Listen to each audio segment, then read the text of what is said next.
Sonic Origins. A love letter for Sonic's 30th anniversary. But was this love letter sent by Dr. Eggman? Let's find out. So before we start on this, let's talk a little bit about what the collection contains and if it's worth its weight in rings.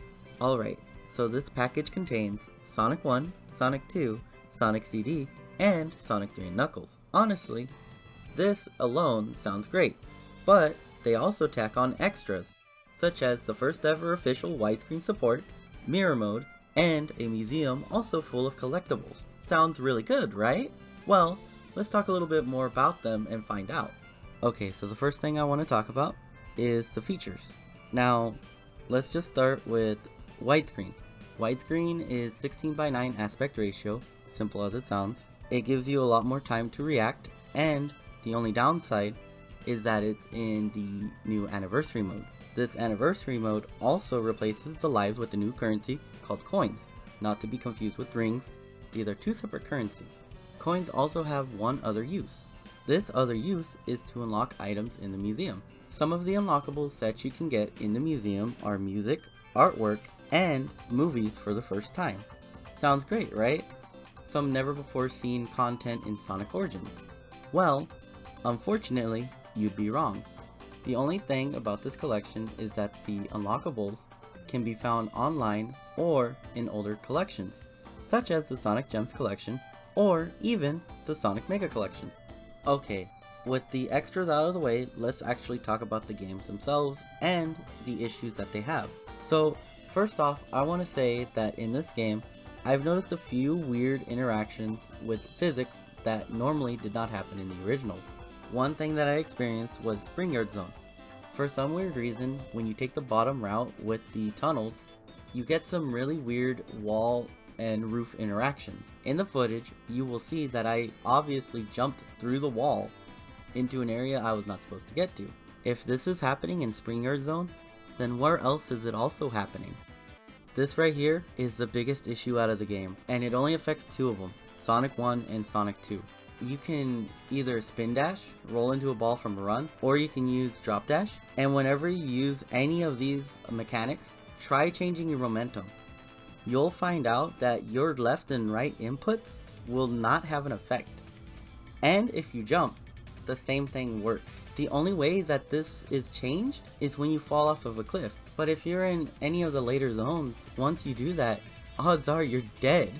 Also, I've noticed this in one specific instance of Sonic CD. When you are in the air and you come out of the time warp, your trajectory is locked. You might end up dying because you time traveled. Why is this an issue? This game has issues, and it's not issues that were in the original. That's why, and this might be a very crazy theory, it's a new engine that is just a coat of paint with these titles. Just for a second, think about it. Think about how everything interacts now. Stages, entities, and even when they come into play. It's different than the original. Let's talk about the main attraction and selling point of this title, Sonic 3 and Knuckles. This game was cared for most out of the collection, but even though it still didn't save it from changes. The most notable change that people will point out to you is the fact that the music for Carnival Night Zone, Ice Cap Zone, and Launch Base Zone are all PC tracks. But this is half true, since they seem to be more like remixes that were Genesis sized. Meanwhile, they had prototype tracks that they could have just taken and used instead. Sadly though, the music changes also change how the stages feel in the game. It also changes the tone of the game too.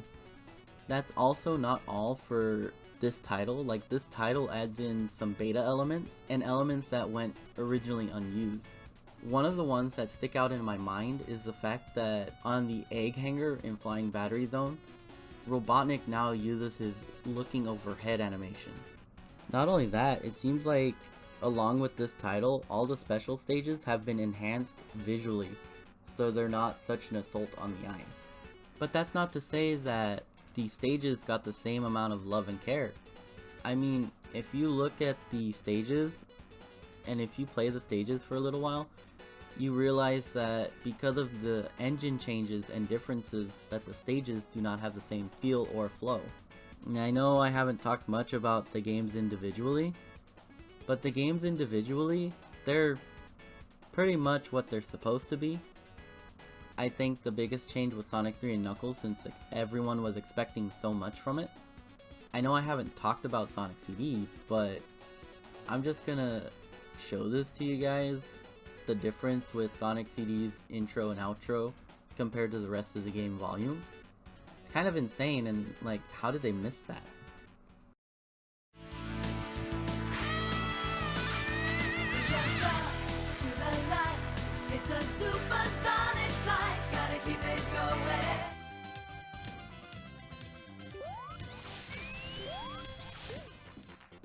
And with that out of the way, let's just talk a little bit about my final thoughts on this.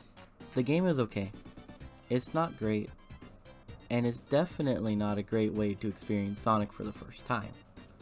If you experience Sonic for the first time like this, I feel bad for you. You need to experience the games as they were originally, not with this weird like half Mania, half Sonic 1, 2, 3, and Knuckles and CD hybrid. The best way I can describe it is it's nice to see all of the unused stuff and the visual updates, but sacrificing the original quality, flow, and interactions that these games had is not worth it. This game is not worth your money. Do not buy it. Hey guys, you made it to the outro. So in the top and right hand corners of the screen, I'll have some videos that, might be recommended by me or maybe recommended by YouTube. Thank you for watching the video, and I'll just say the YouTube stuff right now. Like, comment, subscribe. So with that, I'll take my leave. Take care. I'm out.